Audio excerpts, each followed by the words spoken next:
Hello everyone!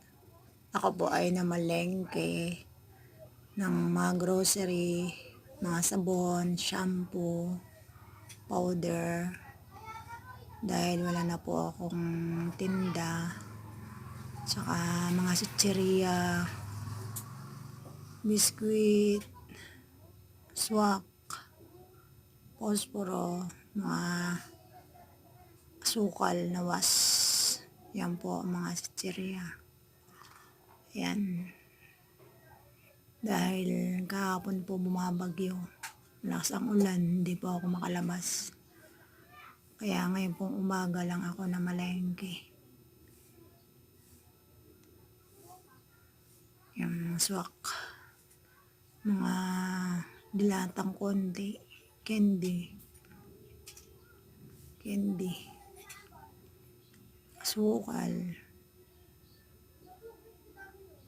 mauulam, sardinas. Thank you for watching.